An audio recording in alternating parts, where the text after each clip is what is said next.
What if the most dangerous person in your life was family? Not a stranger, not a thief, not some masked intruder from the outside world, but the person who once sat at your dinner table, the boy you tucked into bed, the man you swore you'd never give up on. And what if, in the end, he made sure you'd never get that chance again? That's exactly what happened on a quiet Sunday night in Brentwood, California, inside a $13.5 million mansion that once echoed with laughter, movie scripts, political debates, and family milestones. Instead, it ended with blood on the marble floors, a knife glinting under the bedroom light, and two lives brutally cut short. Before we continue, please hit the like button, subscribe to the channel, and turn on the notification bell for updates. Rob Reiner, 78. Director, actor, activist, father. Michelle Singer Reiner, 70. Actress, philanthropist, mother. Both found stabbed to death in their own home. And their son, Nick Reiner, 32 years old, their youngest child, the one who had supposedly gotten his life back on track, was arrested that very night, charged with 2 counts of first-degree murder. Let that sink in. 2 counts, one for each parent. And here's the twist most people missed. The bodies weren't found by a neighbor, not by police, not by a housekeeper. They were discovered by Romy Reiner, the 27-year-old daughter. The one who had quietly been trying to hold the family together, and who allegedly warned the police before the murders took place. Let that sit for a moment. Because Romy, according to leaked reports, had told officers just days earlier that there was someone dangerous inside the home. Someone she believed should be a suspect if anything were to happen. But no one listened. And now, the silence is permanent. This isn't just another Hollywood scandal. This is a story about legacy, about blood, about the weight of expectation and the horror of betrayal. It's a story about how love can turn into fear, how fame can blur reality, and how a family once admired by millions was shattered by the very person they thought they were saving. So ask yourself this: what really happened behind those gated walls? What led to such an unthinkable crime? And most chillingly, what else is still being hidden? Because as the courtroom doors closed and the judge read the final sentence, life without parole, it wasn't the end of the story. It was just the end of the beginning. Over the next hour, you're going to discover secrets the media glossed over. You'll hear the timeline leading up to the murder, the psychological collapse of Nick Reiner, the shocking evidence found in the guest house, the Reiner family's private journals, and perhaps most disturbingly, what Romy said to police just days before the killings. But first, let's go back to the scene itself. Because the murders didn't happen in some back alley. They didn't happen in the shadows. They happened in plain sight, in one of the safest, richest neighborhoods in Los Angeles. Brentwood, a place where celebrity and calm coexist behind 10-foot hedges, where the only sounds at night are cicadas, sprinklers, and the occasional champagne cork popping at a wrap party. And yet, on this night, something else pierced the stillness. A scream. One neighbor, later interviewed by local media, said it was a woman's scream, not long, not loud, but sharp, like the sound of someone waking up in terror. No one called 911, because in Brentwood, you mind your own business. Until the next morning, when Romy arrived. She wasn't even supposed to come that day. She had texted her mom the night before, no reply. She tried to call, straight to voicemail. Her father hadn't responded to her last 3 messages either. She assumed maybe they were at a dinner event, or just relaxing. But deep down, something was off. She could feel it. That eerie, gut-deep whisper that something wasn't right. So she drove to the house. She parked in the driveway. Her mom's car was still there. Her dad's car too. Silence. She entered through the side door, using the family code. The hallway was unusually cold. The AC had been left blasting. Then she saw it. The trail. It wasn't much at first. Just a smear. A few red fingerprints on the door frame to the living room. She followed them. Her breath caught. Inside the master bedroom, she found both of her parents, lifeless. Romy collapsed, screaming, calling 911, shaking, incoherent. And when officers arrived, she told them just 5 words that would chill the entire department. Check the guest house. It's Nick. By nightfall, Nick Reiner was in handcuffs. But here's what makes this more than just a case of patricide or murder. Nick had been living with them. Not some estranged son. Not some black sheep long cast away. Not someone they'd given up on. They brought him back. They opened their home. Again. And in return, they died in it. Now let's rewind for a second. You may know Rob Reiner from The Princess Bride. When Harry Met Sally, Stand By Me. He was more than a director. He was part of America's cinematic memory. A moral voice in Hollywood. A man who used his platform to advocate for justice, for truth, for democracy. And Michelle, lesser known to the public, but a powerful presence behind the scenes. She was the soul of the family, the emotional compass. Together, they survived decades of the spotlight, raised children, fought causes, navigated addiction, fame, and fragile identities. But they couldn't survive their own son. How does that happen? That's the question we'll spend the next chapters unpacking. Was this a sudden break? A cold, calculated act? Or the tragic result of years of dysfunction, hidden beneath smiles and red carpet poses? Some believe Nick had always been off. Others say the system failed him. But almost everyone agrees on this. The warning signs were there. In fact, we now know that police had visited the Brentwood property twice in the 6 months leading up to the murders. Both times, reports were made about domestic disturbances involving a male occupant. No arrests were made. No follow-up was conducted. Because again, Brentwood, where money speaks louder than worry, and family matters stay private until blood hits the floor. But here's what's going to really blow this case open. In an exclusive report leaked during trial, Romy had submitted a letter to police just 2 weeks prior. It was handwritten. It named names. And it warned, very clearly, that someone in her family was going to snap. She begged for a wellness check. It never happened. And now her parents are gone. That letter never made it into the mainstream news cycle. But we have it. We'll be reading excerpts later in the series. And it changes everything. Because the more you look into this story, the less it looks like a spontaneous tragedy, and the more it resembles a ticking time bomb. One lit by secrets, fueled by denial, and detonated in a house that was supposed to be a sanctuary. So, here's the roadmap of where we're going next. We're going to take you back to the moment before it all went dark. To Nick's last days inside the guest house. To the surveillance footage no one is talking about. To the diaries found in the aftermath. And to the one voice left standing. Romy, whose truth may be the only light in a very dark story. Because this isn't just about a son who killed his parents. It's about how a family crumbled from the inside, and how nobody saw it coming, until it was too late. But what came next would change everything, and no one saw it coming. What does it take for a family home to become a crime scene? A single scream? A flash of steel in the dark? Or something far more silent? Years of fear, simmering resentment, and a son no one knew how to save? Let's go back. Not days before.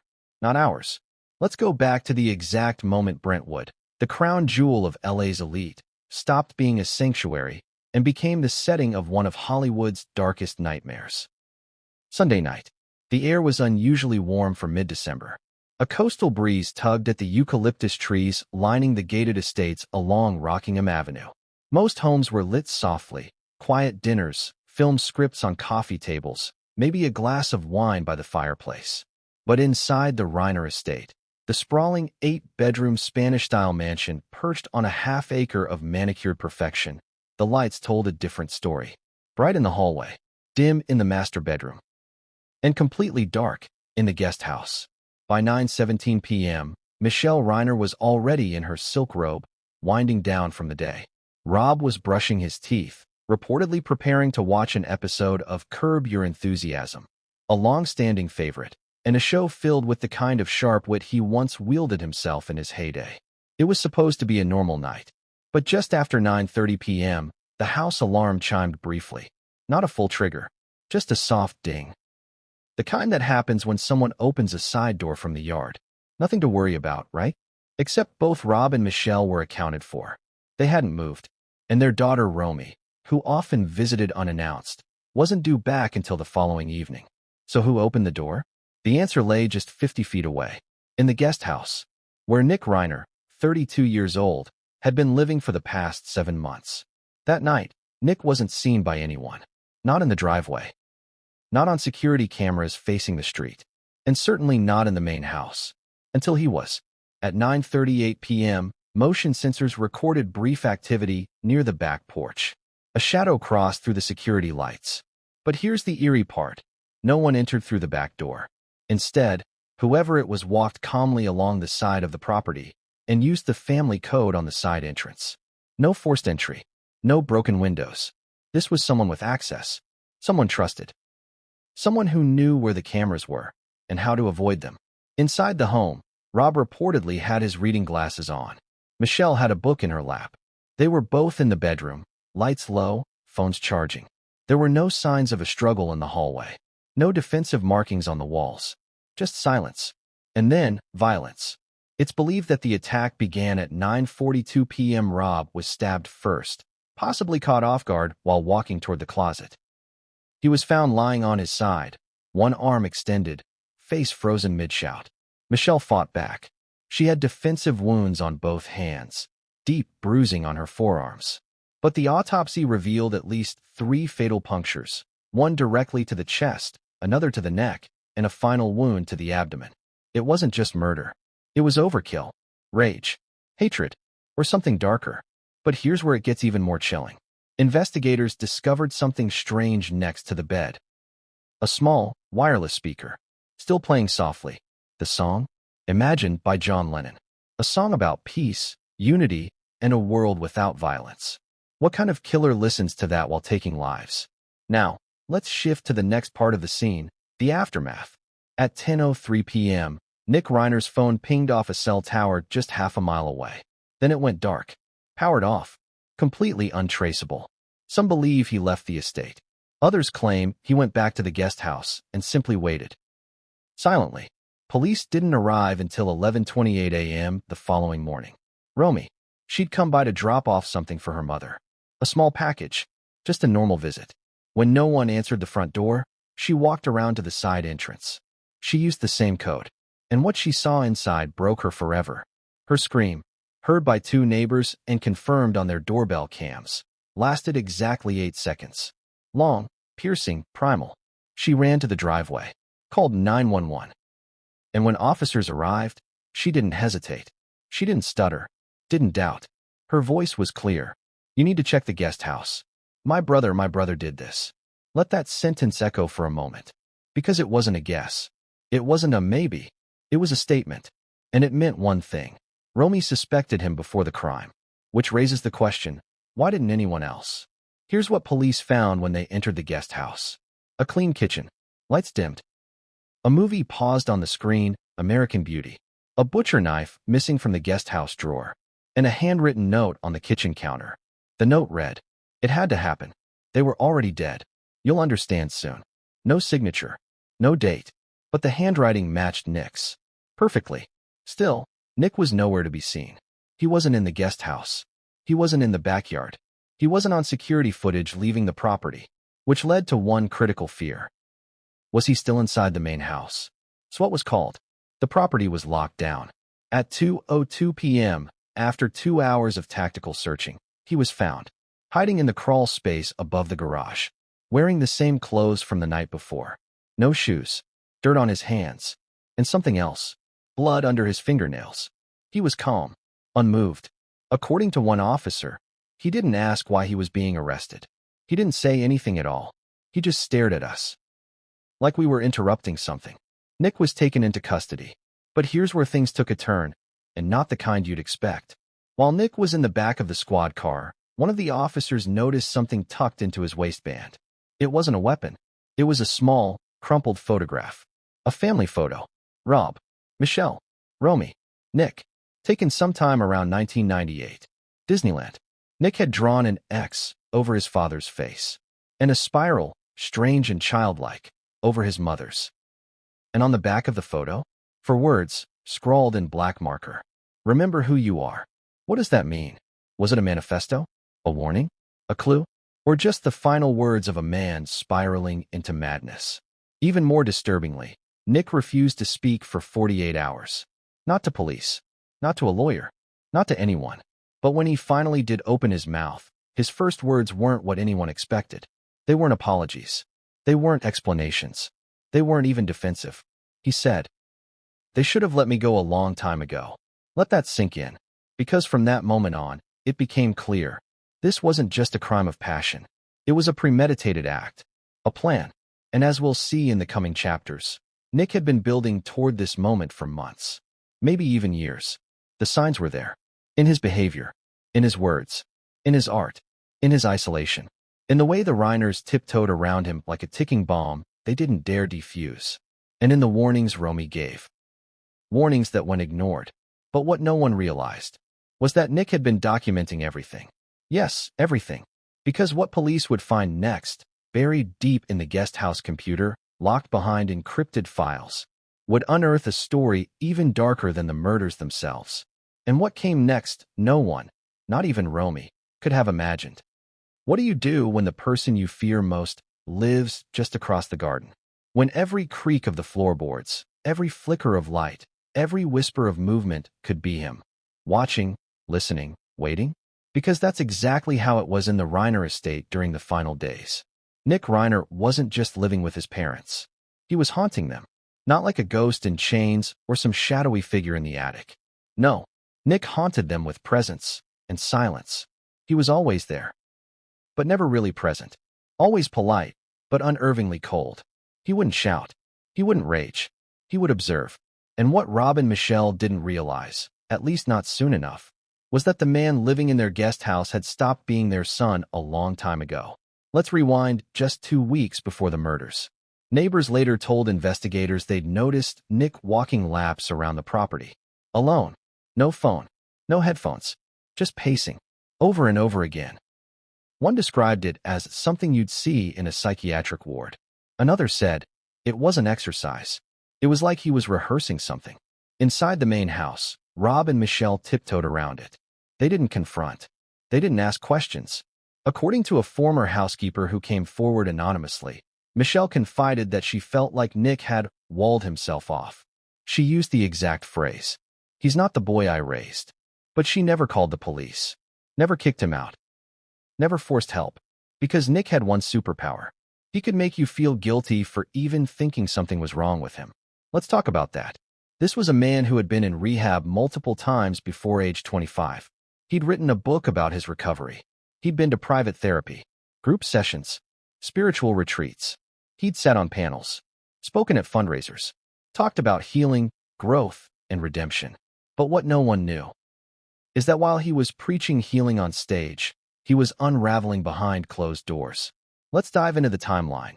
Nick's final 5 days at home. Day 1, Tuesday. Nick orders 3 books on Amazon, all self-published. Titles include The Rise of Patricide, The Quiet Knife, and Blood and Redemption.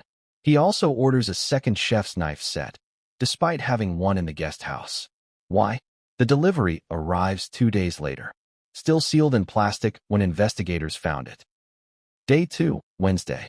Security cameras catch him standing motionless in the garden for 42 minutes. Just standing, staring up at his parents' bedroom window. The lights were on. Michelle was inside. She didn't see him. Or if she did, she said nothing. Day 3, Thursday. Romy calls her mom. They talk for 11 minutes. During the call, Michelle mentions something's wrong with your brother. She says he hasn't eaten in 2 days. Won't answer her knocks. That night, Michelle sends Nick a text. Come to dinner. Just us. No pressure. Nick doesn't respond. But hours later, someone enters the main house and takes a single yogurt from the fridge. The door wasn't locked. Day 4, Friday. Nick calls an old therapist. They speak for 4 minutes. No one knows what was said, but the therapist, later subpoenaed, said she ended the call feeling genuinely afraid for the first time. She called Rob. Left a voicemail. Rob never called back. Day 5, Saturday. Nick doesn't leave the guest house at all, but his computer is active all day. Search history includes lethal knife wounds. How fast can you bleed out? If parents die, who inherits house? Does patricide equal life sentence in CA? And perhaps most hauntingly, do people regret murder right after it happens? Let that settle. Because that's not just curiosity. That's premeditation. Now here's where it gets even more disturbing. At some point in those final 48 hours, Nick wrote a document. Investigators found it deep in his guest house laptop, buried under layers of folders labeled with fake work projects. It was a 17-page manifesto, titled, why I had to do it. The contents haven't been made fully public, but sources close to the investigation leaked excerpts, and they are deeply disturbing. One passage reads, "I was raised in a palace of lies. Every smile was performance. Every hug was guilt. They say I was broken, but I was simply the only honest one." Another, "She would knock on the door and call me her baby." Baby? I'm 32. You didn't raise a baby. You raised an animal. Now you get to see it. And the most horrifying, Dad always said cut the scene if it doesn't feel real. So I'm cutting the scene. This was not the writing of a confused man. This was a declaration. And here's the contradiction that breaks your heart. Rob Reiner, a man who built his life on understanding human behavior, on telling emotionally nuanced stories, didn't recognize the unraveling happening right in his own backyard. Or maybe he did. Maybe he was just too late. In one of Romy's later statements to police, she recalled visiting just 4 days before the murders. She said she found Michelle sitting in the garden, crying. When she asked what was wrong, Michelle whispered, "He doesn't look at me like I'm his mom anymore." And Romy replied, "Then maybe you should stop treating him like he's still your son." Those words would haunt her, because despite the warnings, despite the strange behaviors, despite her own gut telling her something was wrong, no one acted. Not because they didn't care, but because they still believed he could be fixed. And that's the tragedy. Sometimes love is the very thing that blinds us. Now let's jump to the day before it all happened, Saturday night. Nick was seen one final time on camera, 1:42 a.m. He stepped outside the guest house, stood beneath the orange tree, lit a cigarette, looked directly at the main house, and smiled. That's the last known footage of him before the crime. That smile? The detectives who reviewed it described it as eerily calm, like someone who had finally made peace with what they were about to do. It wasn't rage. It wasn't madness. It was resolve. But this isn't where it ends. Because after the murders, after the arrest, after the crawlspace, one more piece of the puzzle surfaced. A voicemail, sent by Nick to an unknown number, exactly 7 minutes after the estimated time of death. The audio file, recovered during digital forensics, lasted only 13 seconds. It said, "You were right. They'll never understand me. But it's done now. I'm finally free." Click. No name. No response. No further communication. But that message, that specific phrase, "You were right," opened up a terrifying new line of inquiry. Because it suggested something unthinkable. Nick wasn't acting alone. Whether that meant physical assistance, psychological encouragement, or manipulation, no one knew for sure. But it confirmed one thing. This wasn't a spontaneous break. It was a plan, possibly shared. And as police began to unravel that angle, they made a chilling discovery. Someone in the Reiner family circle had deleted dozens of messages between them and Nick the day after the murders. Who? We'll get to that. But for now, let this settle. A family tried to help. A son planned something unspeakable. And the most trusted room on the property, the guest house, became the launchpad for horror. But the reason Nick gave for the murders, the one thing he claimed explained it all, was buried inside a diary. Not his mother's. And what she wrote in it would flip the entire narrative upside down. What if the real story didn't begin with the murders? What if it began decades earlier? In the shadow of Hollywood lights? Because before Nick Reiner was a suspect, before he was a ghost in the guest house, before blood stained the walls of a Brentwood mansion, he was just a boy born into power, fame, and legacy. And maybe that's exactly where things went wrong. Nick Reiner was born in 1992, the only son of Rob Reiner and Michelle Singer. To the outside world, this was a dream family. A-list director father, elegant, composed mother. A sprawling home, private schools, vacations in the Hamptons, Sunday brunches with Billy Crystal. But behind the privilege, behind the glossy photographs and red carpet appearances, something darker was brewing. Let's start at the beginning. By age 6, Nick had already been expelled from 2 elite preschools. By age 9, he was in weekly therapy. By 13, he'd been caught with marijuana, not once, but 3 times. By 15, he was sent to a wilderness rehab program in Utah after a violent outburst involving a broken mirror and a family dog. And by 17, he'd overdosed for the first time. Let that timeline haunt you for a second. Because while his father was winning awards and his mother was attending galas, Nick was fighting demons no one in the family wanted to acknowledge out loud. Or maybe they did. Maybe they just thought love or money would be enough to fix it. Now, to be fair, Nick wasn't just a troubled teen. He was also a brilliant one. Multiple teachers described him as brutally intelligent. He could write film scripts by age 12. He was obsessed with Kubrick, Tarantino, and Fincher. He would quote Say 7 and A Clockwork Orange the way other kids quoted The Simpsons. But intelligence without stability? That's a dangerous combination, especially when paired with abandonment issues, untreated rage, and, as some would later speculate, possible antisocial tendencies. Nick wasn't just angry.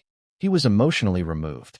He'd describe tragedies with clinical detachment, laugh at uncomfortable moments, write essays about death, control, and making people feel small. One former tutor, who worked with Nick during his high school years, later recalled, there was something in his eyes, like he was always playing a character. And the scary part? I don't think he knew when he was performing and when he wasn't. Now let's zoom in on the Reiner household dynamic. Because this wasn't just any family. This was a family under pressure. Rob Reiner was a political activist, a vocal presence on CNN, MSNBC, Capitol Hill. Between directing films and supporting causes, he was barely home. Michelle was the caretaker, the glue. But she was stretched thin, raising 2 kids, managing social expectations, dealing with Nick's constant disruptions. And then there was Romy, the younger sister, quiet, artistic, emotionally aware. The one who always seemed to slip through the chaos unnoticed. According to one of her close friends, Romy grew up watching her parents flinch every time Nick entered a room. That says a lot. But here's the contradiction. Despite the fear, despite the damage, Rob and Michelle never gave up on Nick. They sent him to the best rehabs, flew in top psychiatrists, gave him a trust fund, paid off legal issues that never made it to the press. Because to them, he wasn't a threat. He was a wounded artist, a misunderstood genius. And Nick knew how to play that part perfectly. In 2015, he co-authored a screenplay loosely based on his own experiences in rehab. It was supposed to be his redemption arc, a fresh start.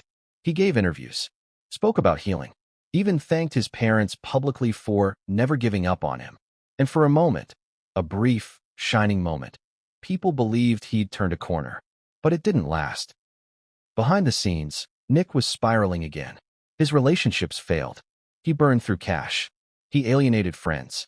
And according to a source close to the family, he began expressing deep resentment toward his father. Why? Because, in his words, I'll never be his kind of man. Just a footnote in his story. That quote would later appear again, etched in a journal found in the guest house. Underlined, circled, annotated. But we're not there yet. Let's talk about the turning point. In 2019, something happened that no one, not even close friends, had seen coming. Nick was arrested in Santa Monica after an altercation with a bartender. According to the police report, he'd been cut off for drinking too much and responded by smashing a glass and shouting, "Do you know who my dad is? I own this town." The charges were quietly dropped. Rob pulled strings. A lawyer intervened. The story disappeared. But internally, the damage was done. From that point on, family friends say, Rob's attitude shifted. He stopped defending Nick as aggressively, started speaking more openly about boundaries. That same year, Romy, now in her early 20s, moved out permanently. And Nick? Nick moved into the guest house. It was supposed to be temporary. It wasn't. He stayed, isolated, watched, listened, and began documenting everything. Which brings us to the journals. Yes, Nick had his own, just like Michelle. And what he wrote would later horrify even the most seasoned investigators. Passages included, "They walk past me like I'm invisible, but I'm the only one here who's awake. Mom cries when she thinks I'm not watching. Dad drinks at night and deletes his browser history. Romy writes poems like she's the main character in a trauma movie. They think I need saving, but I'm the only one who's sane." Now here's a question for you, the viewer. What happens when someone grows up never knowing who they are? Because everyone around them is performing? Because that's what Nick wrote in one chilling line. They're actors. Always have been. They even act as parents. And that line, more than any other, tells us what this was really about. Not just murder, but revenge. Revenge for being ignored, for being handled, for being treated like a project instead of a person. But even that isn't the full story. Because remember, Romy warned the police. She saw the signs. She said he was spiraling. Said he had dead eyes. Said he talked about cleansing family lines and starting over. So the bigger question is, why wasn't anything done? Some say Rob was too proud. Some say Michelle was too hopeful. Others say the system simply doesn't know what to do with privileged kids who implode. But no matter the reason, the result was the same.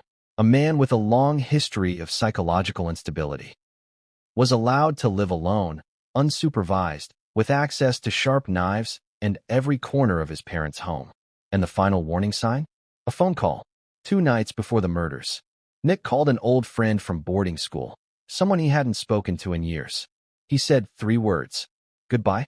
For real. Then he hung up. That friend thought it was a joke. It wasn't.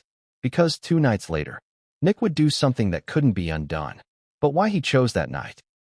That exact moment is a question that still haunts investigators. Until they found a single photo, pinned on Nick's corkboard. A family picture. Rob, Michelle, Romy, and Nick. Everyone smiling. Except for him. He'd drawn tears down his own face. And next to it, scrawled in red ink. This is not who I am. But if that wasn't who he was, then who was Nick Reiner? And could the answer to that question be hidden in Michelle's private diary? Because when investigators opened it, they found something shocking. A name. And it wasn't Nick's. What if the most dangerous thing in that house wasn't rage, but denial? Because when detectives finally sat down with Michelle Reiner's private diary, the one she never intended anyone else to read, they didn't find confessions of fear the way they expected. They found choreography, roles, masks, carefully maintained illusions, and a family dynamic so tightly wound, so obsessively controlled, that any deviation felt like betrayal. Here's the uncomfortable truth most people don't want to admit. The Reiners weren't a broken family in the obvious way. They were broken in silence. From the outside, everything looked functional, admirable even. 2 successful parents, smart children, activism, art, purpose. But inside that house, every person was playing a part. Rob was the moral compass. Michelle was the emotional caretaker. Romy was the observer. And Nick? Nick was the problem that had to be managed. Not confronted. Not exposed. Managed. And that distinction matters more than you realize. Let's start with Rob. To the world, Rob Reiner was outspoken, decisive, confident. A man unafraid to call out injustice. A director who understood human complexity better than most. But at home, friends describe a different man. A man who avoided conflict unless it could be intellectualized. A man who believed logic could fix emotion. A man who believed structure could tame chaos. When Nick acted out as a child, Rob didn't yell. He reasoned. When Nick broke things, Rob explained consequences. When Nick spiraled, Rob paid for solutions.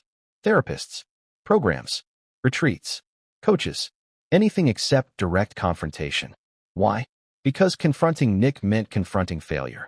And Rob Reiner, for all his brilliance, could not tolerate the idea that he had failed as a father. So he reframed it. Nick wasn't dangerous. Nick was misunderstood. Nick wasn't unstable. Nick was sensitive. Nick wasn't angry. Nick was hurt. And Michelle?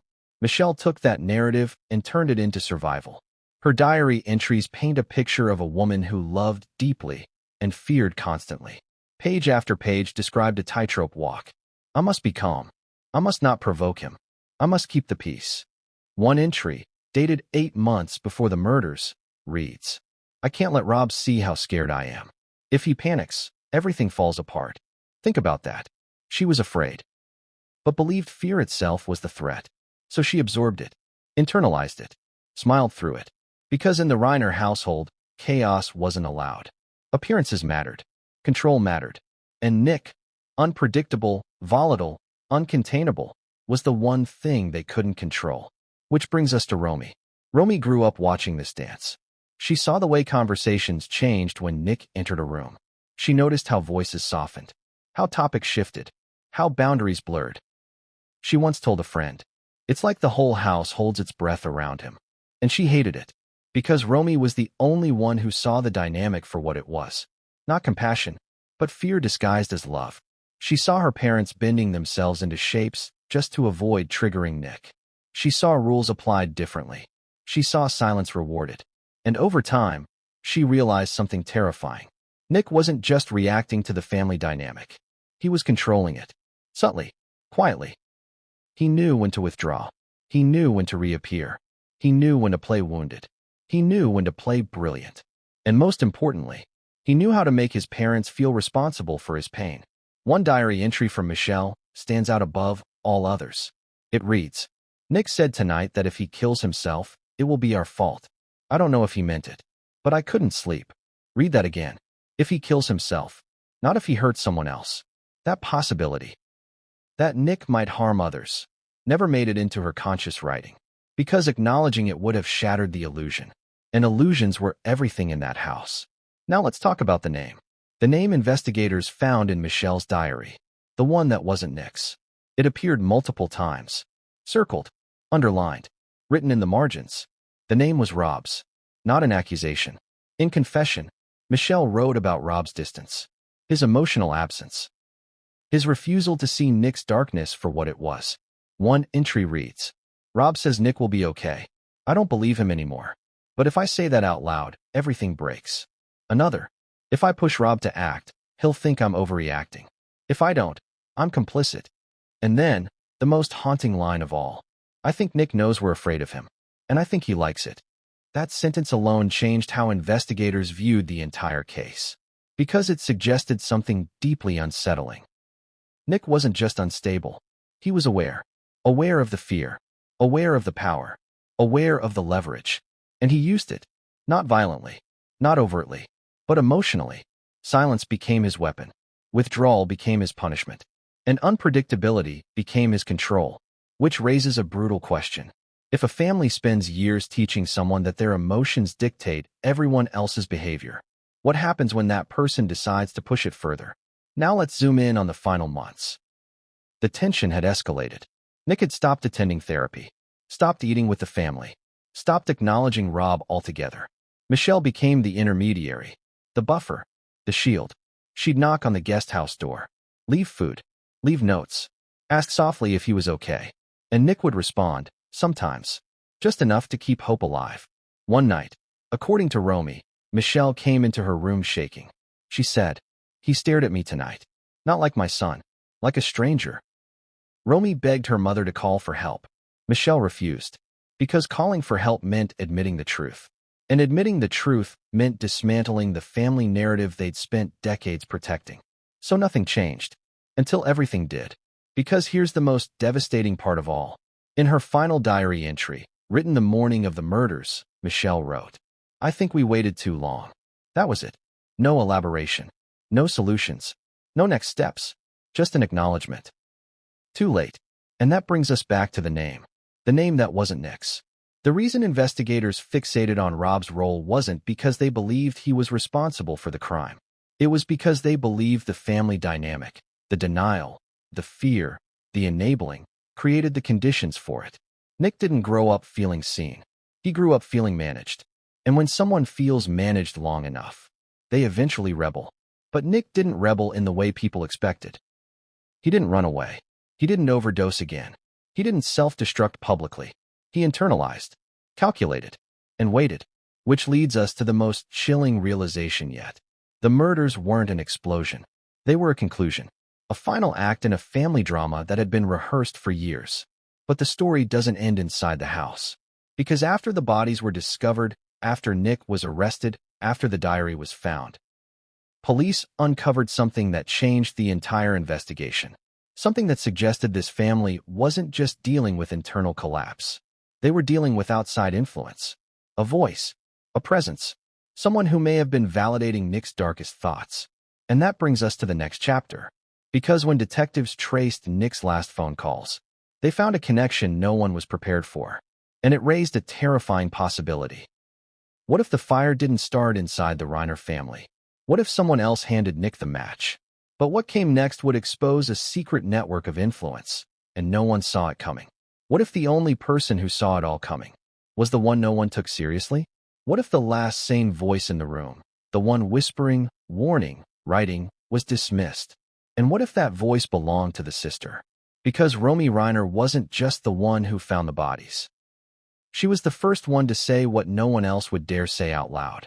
She suspected Nick before the murders, and she told the police. Let that settle for a moment. Because in a case this horrific, this high profile, it's easy to assume everything happened suddenly, that the murders were a moment of madness, that no one could have seen it coming. But Romy did. And the question now is, why didn't anyone listen? Let's go back. 12 days before the murders, Romy walked into a Santa Monica police station. Alone, quiet, wearing sunglasses and carrying a small notebook. She didn't want to file a formal report. Not yet. What she wanted was to talk. To warn. According to the officer she spoke with, who later testified in court, Romy seemed nervous, alert, and incredibly articulate. She didn't cry. She didn't shout. She asked to speak off the record. And what she said is bone-chilling. If something happens to my parents, I need you to look at my brother. That's a direct quote. She then handed over 2 pages from her journal, photocopies, with notes she had compiled over the last 2 months. Here's what was on those pages. Nick had begun isolating even more than usual. He was stockpiling strange items. Wires, batteries, duct tape, knives. He had scribbled dark phrases on the walls of his guest house bathroom, including, "No one leaves until the lights go out." Romy claimed Michelle had stopped sleeping through the night, that she often stayed up pacing, worried about Nick's moods. She mentioned hearing her mother whisper, "I think we're all in danger." But perhaps the most disturbing entry was dated 3 weeks before the crime. It read, Nick said, "I could erase all of this with one night." He looked at me like it wasn't a threat. It was a promise. Now pause and ask yourself, if your sibling said that, what would you do? Romy tried to do something. She brought her concerns to law enforcement. She risked upsetting her family. She crossed the unspoken Reiner family line. Don't talk outside the house. But her warning? It went nowhere. Because technically, Nick hadn't committed a crime. He hadn't made a direct threat. He hadn't acted out violently. So the officer filed a note, logged it, and then, nothing. No follow-up. No wellness check. No visit to the home. Romy later told investigators, "I felt like I'd screamed into a void." And it wasn't the first time. Romy had been journaling her fears for months. In private, because in a house ruled by emotional caution, she had become a master of quiet resistance. She wouldn't fight Nick directly. She wouldn't confront him in the hallway. She wouldn't raise her voice. But she would write. She would observe. And eventually, she would prepare. Because 2 nights before the murders, Romy took one final step. She wrote a sealed letter. Handwritten, labeled, dated, and gave it to her therapist, with explicit instructions. If anything happens to my family, give this to the police. Inside that envelope was a full account of her concerns about Nick, and the name of someone she believed was encouraging his dissent. Not another family member, not a friend, but someone outside the house. A name most people didn't recognize at first. Julian Eames, an obscure figure, early 40s. A self-styled emotional strategist who ran a private forum for men recovering from familial estrangement. He wasn't a licensed therapist, not a counselor, not a psychiatrist, just a man with a website and a growing YouTube presence, filled with rants about toxic mothers, emasculating fathers, and reclaiming narrative from your past. And it turned out, Nick had been watching him for months. According to browser records recovered from Nick's laptop, he'd visited Julian's site over 200 times in the span of a few weeks. He subscribed to his private newsletter, joined his chat room, and, most shockingly, exchanged emails. Those emails, they were brief, clinical, but chilling. Julian wrote things like, "You're not crazy for feeling betrayed by the people who raised you. Blood doesn't equal loyalty. If they don't see the real you, erase the version they created." That last line, erase the version they created. It was almost identical to a line Nick later carved into his desk. So Romy was right. Nick wasn't unraveling alone. Someone was feeding the fire. And when investigators traced Nick's deleted messages, they found an encrypted folder on his phone titled, The Reset.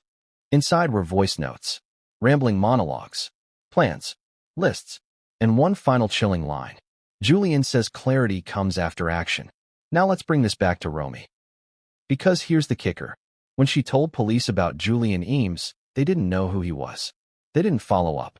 They filed the name, then buried it.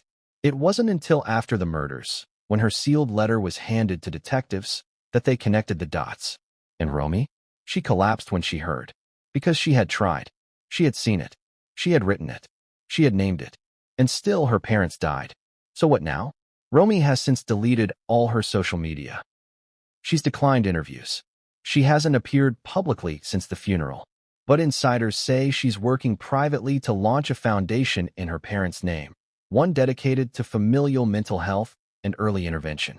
A cause born from tragedy, a mission written in blood. And while the media continues to focus on Nick, the trial, the sentence, the psych evaluations, the real story is that someone tried to stop this. But no one listened. And in the end, the silence killed. But the case wasn't over. Because as prosecutors began building their timeline, something unexpected surfaced. A video. A short one. Just 3 minutes long.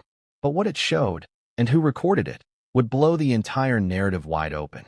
And what came next rewrote everything we thought we knew. 3 minutes. That's all it took to shake the entire case to its core. 3 minutes of grainy, low-lit footage. No fancy angles. No dialogue. No score. Just a hallway. A shadow. And a movement that would haunt prosecutors, jurors, and the Reiner family forever. But let's not rush. Because before the video was found, everyone thought they had the full picture.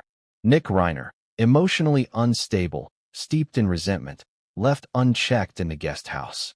Michelle and Rob, loving but blinded, tragically in denial. Romy, the warning bell no one heard. The story was horrifying, but tidy. Until that camera turned on. It wasn't a surveillance camera. It wasn't hidden by security. It wasn't even known to the Reiner family. It belonged to Nick. More specifically, it was a GoPro, purchased 6 months earlier, left unregistered, often used for private journaling.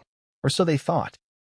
Because when forensic techs finally cracked the memory card found behind the drywall in the guest house, literally stuffed between insulation and wood beams, they found exactly one video file. No label. No description. Just a timestamp, 9:36 p.m., Sunday, for minutes before the murders. Here's what the footage shows. The GoPro is positioned somewhere near the stairwell in the main house. The angle is awkward, almost as if it had been hidden under a coat or partially obstructed on purpose. But what it captures is clear. Nick, walking down the hallway. Slow, deliberate, silent. He's barefoot, dressed in all black, wearing surgical gloves. He pauses at the doorway of the master bedroom. He doesn't knock. He doesn't call out. He just stands there, watching. We see movement inside the room, likely Michelle walking past, unaware she's being watched. Then, Nick steps back out of frame. 10 seconds pass. Then, the screen goes black. That's it. No violence captured. No screams. No blood. But what this video confirms is devastating. Nick entered the house intentionally, quietly, and with preparation. This was no explosion of rage. No argument turned deadly. No heat of the moment lashing out. This was a mission. Planned.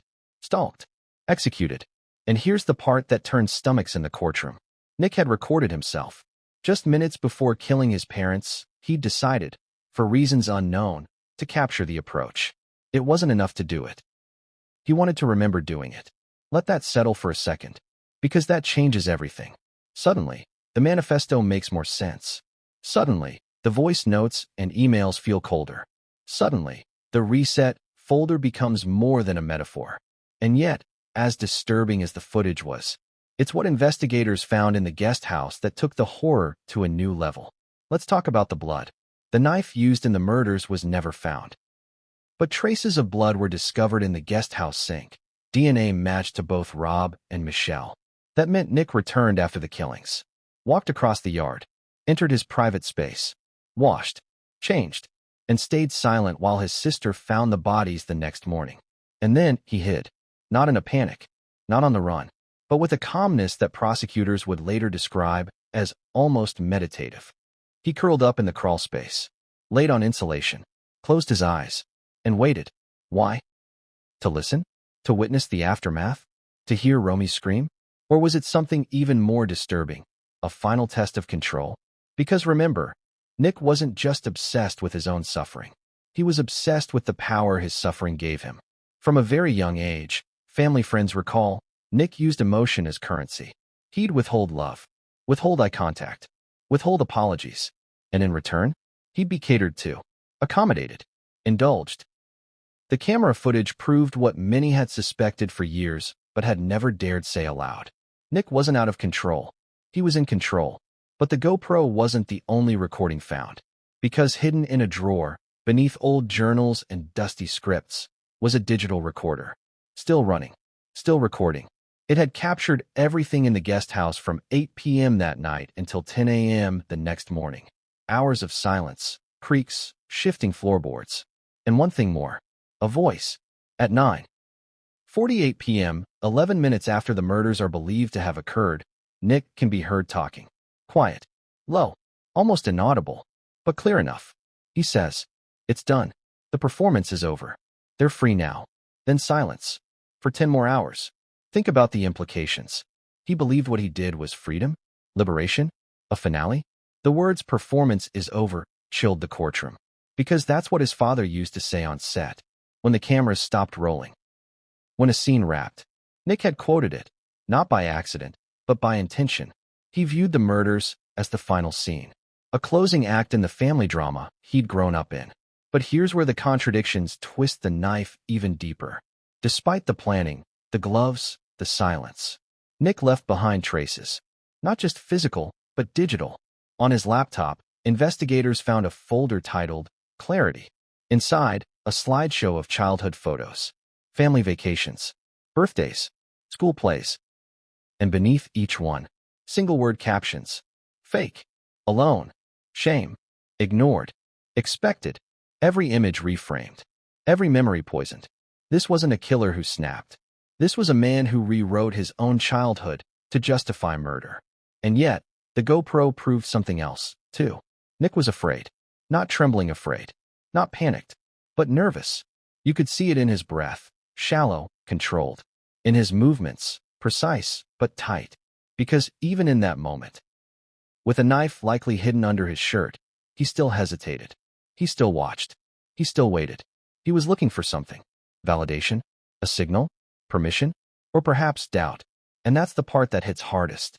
Because in that final moment, caught on a silent, trembling frame, Nick Reiner wasn't just a killer. He was still a son. Still circling a room he'd once tiptoed into with a blanket in hand. Still staring at a woman who once kissed his forehead goodnight. Still haunted by a man he could never impress. The tragedy wasn't that he became a monster. The tragedy was that somewhere, deep down, he thought this was how to be seen. But the worst was still to come. Because that GoPro wasn't the last piece of evidence recovered. There was one more. A hidden folder. Locked under multiple passwords. Once cracked, it contained only one file. A letter.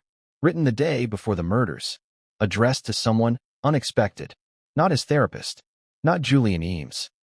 Not even Romy. It was addressed to Rob. And what it said would tear open a wound no courtroom could close. And what came next would leave the judge speechless and the courtroom stunned. What do you expect a murderer to say after killing his parents?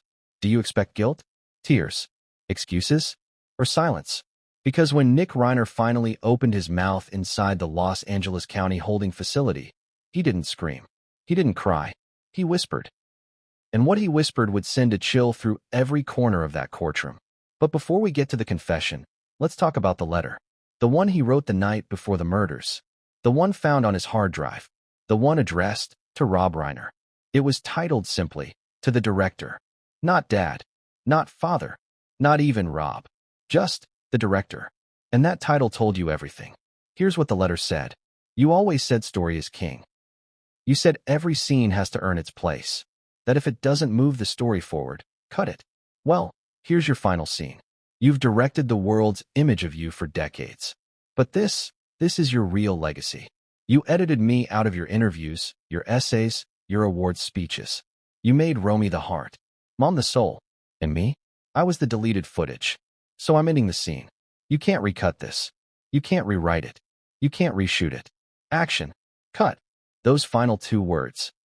Action. Cut. They echoed through the courtroom like a curse.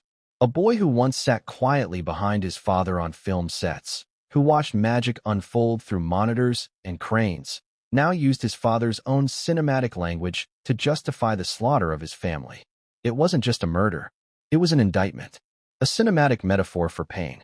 But it gets darker, because after being held in silence for 2 full days, 48 hours of nothing but a blank stare and eerie stillness, Nick finally asked to speak to someone. Not his lawyer, not his sister, not a psychiatrist. He asked for a recorder, and when they gave it to him, he pressed record, leaned forward, and said, "If you're listening to this, I assume I've already been charged. Don't worry, I'm not going to fight it. I'm guilty, but not of murder. I'm guilty of remembering too well. I remember the lies. I remember the nights I cried and no one heard.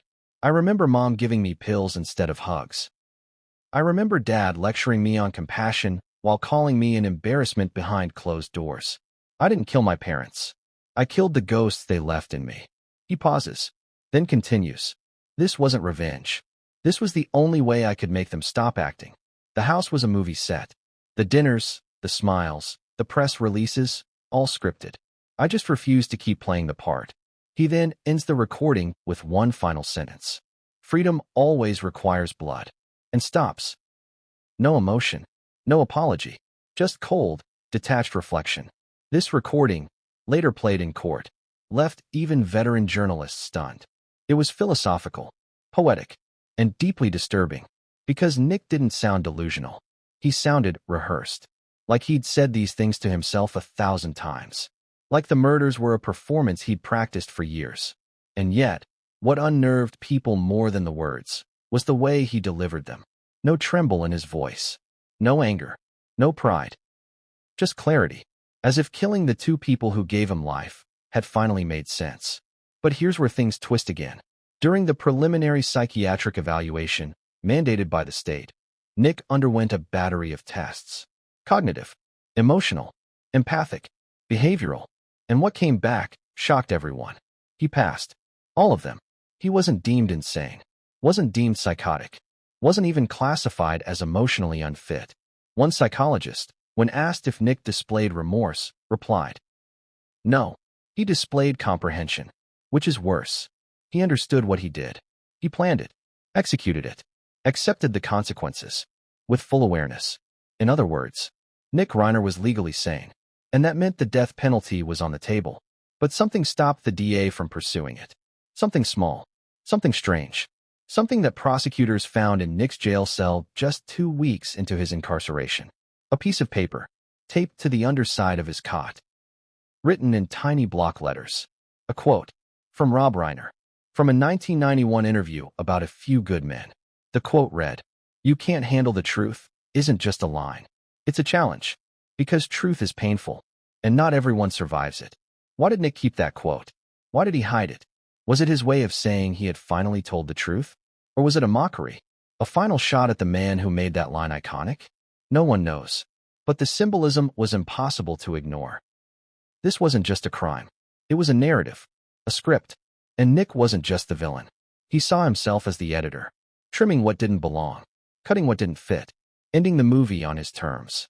But the most devastating moment came not in jail, but in court. During his first formal appearance before the judge, Nick stood silently. When asked if he had anything to say, anything to offer the family, the court, the public, he leaned into the microphone and said, "Some stories aren't meant to have sequels." Gasps in the courtroom. Romy's knees buckled. She had to be helped to her seat. The judge paused for nearly 30 seconds before continuing. And just like that, Nick Reiner had turned the entire tragedy into a story again. Even as he stood trial for double murder, even as cameras clicked, even as headlines exploded, Nick remained what he believed he always was, the main character.